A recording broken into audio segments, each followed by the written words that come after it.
Wanted to make sure you recognize when we said it was the Republic of Georgia, we weren't talking about an extension of the Peach Festival from the state of Georgia. They are from a small country in Eastern Europe.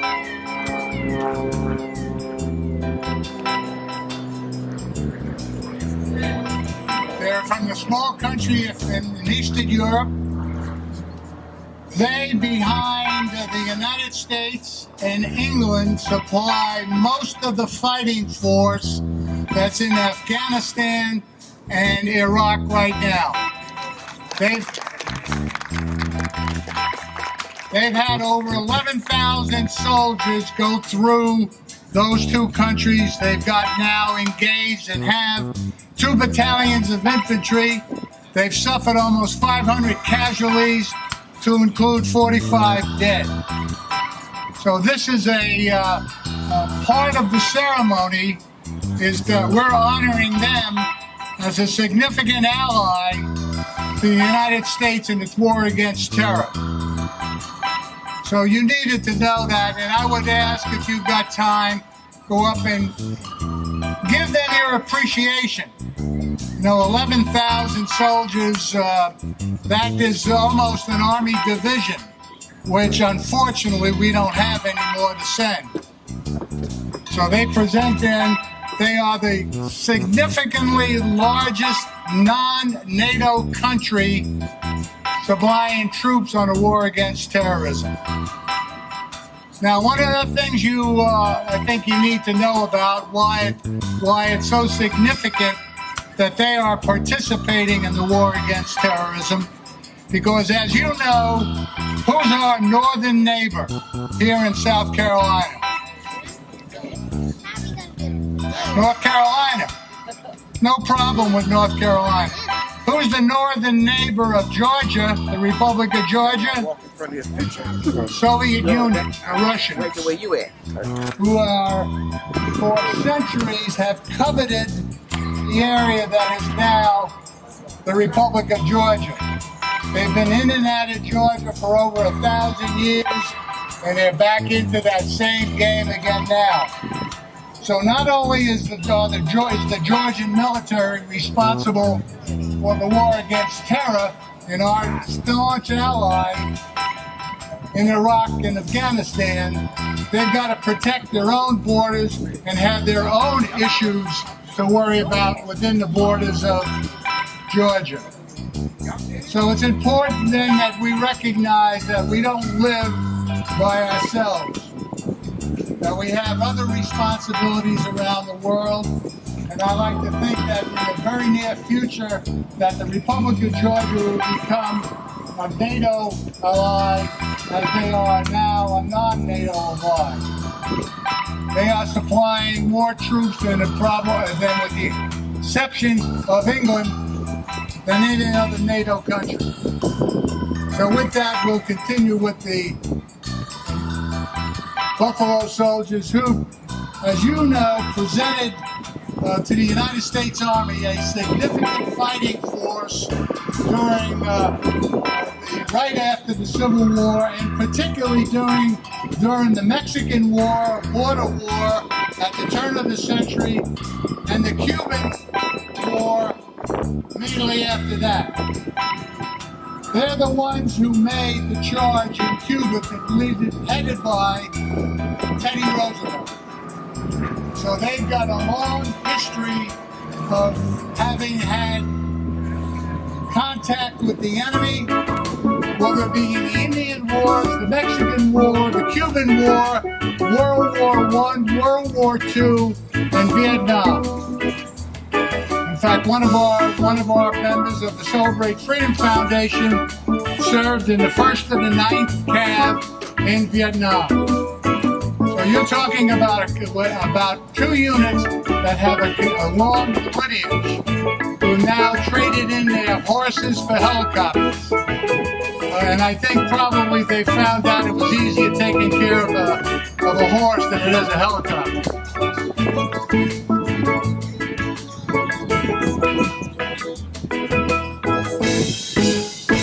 Now I'm going to introduce to you Colonel Chelibashvili, who's the defense attaché for the Republic of Georgia, who will bring on the pass and review, the color guard, and discharge the troops at the end. Colonel.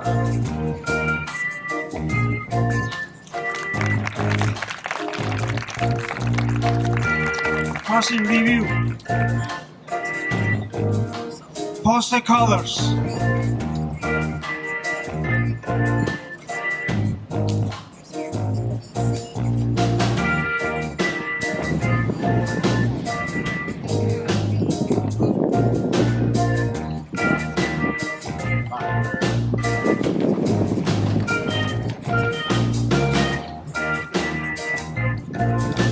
As the color guard moves forward, recognize we will be playing the Republic of Georgia's national anthem and the United States Star-Spangled Banner.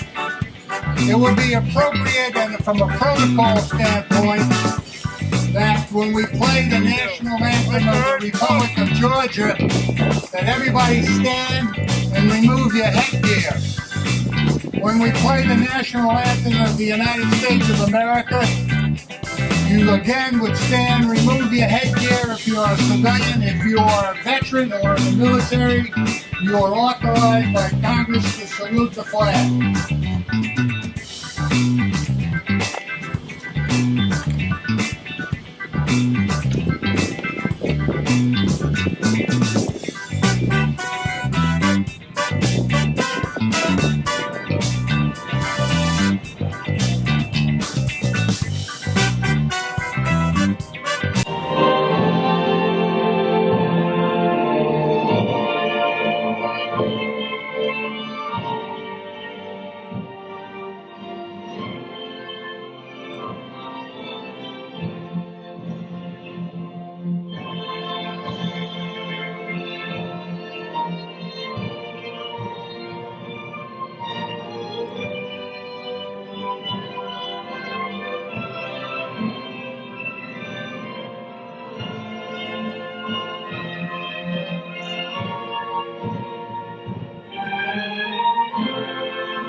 the twilight skies, leaving was and bright stars through the perilous fight.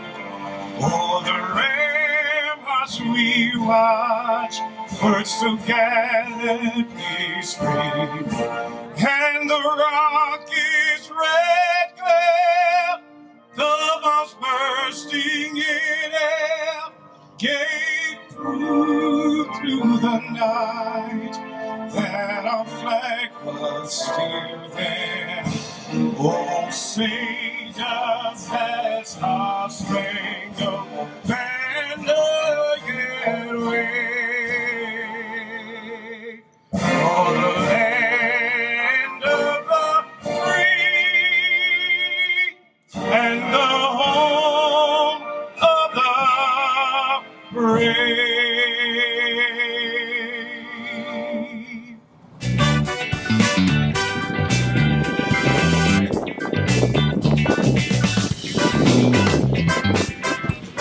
Retire the colors.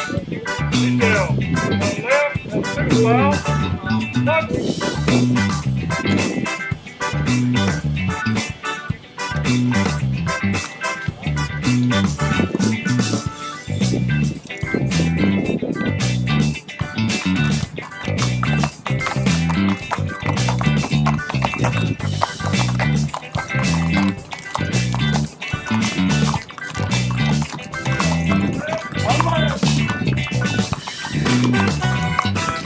Please prepare yourself for the invitation by the first. Nina Amos.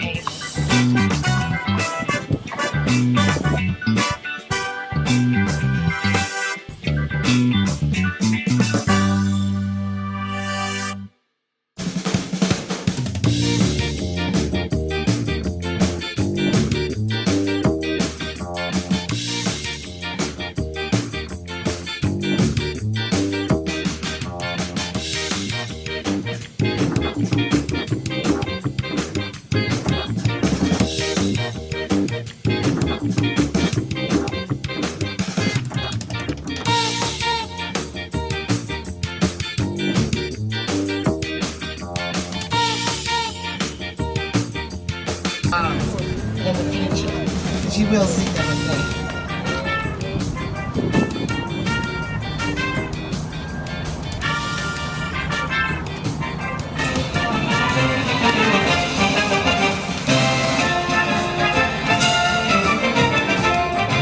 Once let the black man put upon his person the brass letters U.S. Let him get an eagle on his buttons, a musket on his shoulders, and bullets in his pockets. And there is no power on earth which can deny that he has earned the right to citizenship in the United States. A quote by Frederick Douglass. The bones of black men are at present time whitening the battlefields with their blood simultaneously with the white man's as it oozes into the soil of the native land. The Buffalo Soldiers, formed on September 21st, 1866 at Leavenworth. The name was given to them by the Negro Cavalry. By the Native American tribes, they fought in Indian wars because they were of their woolly hair and of their tenacious fighting spirit. The term eventually became synonymous with all African American regiments formed in 1866. The 9th Cavalry, the 10th Cavalry, the 24th Infantry Regiment, and the 25th Infantry Regiment. All those several African American regiments were raised during the Civil War as part of the Union Army, which included the 54th Massachusetts Volunteer Infantry and the Infantry Regiment. They saw extensive service in the Union Army during the American War. But this was the first official African American unit in the United States of America as the Colored Regiment. The Buffalo Soldiers were established by Congress as the first peacetime all-black regiment in the U.S. Army. Despite their heroic efforts, the United States government paid the soldiers less than they did their white soldiers. But they fought on with integrity, conviction, and honor. And the Buffalo Soldiers received 18 medals of honor, dignity awards, and ultimately 23 were awarded.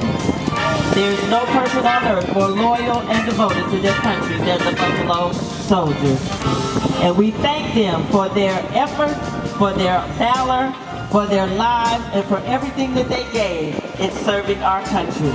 God's force had come, and we call them Buffalo Soldiers. To celebrate freedom in the 92 Coast Cavalry Association, I'd like to present to Colonel Calabashville a token of our appreciation and in honor of this day.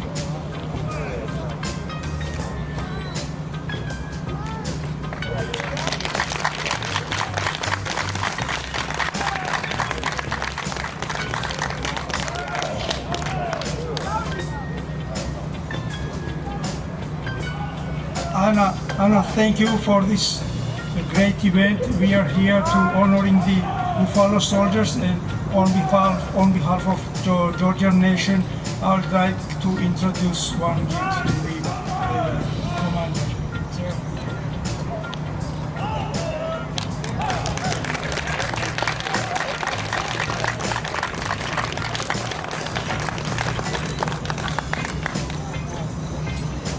We'll now have special presentations. We just had the Willie.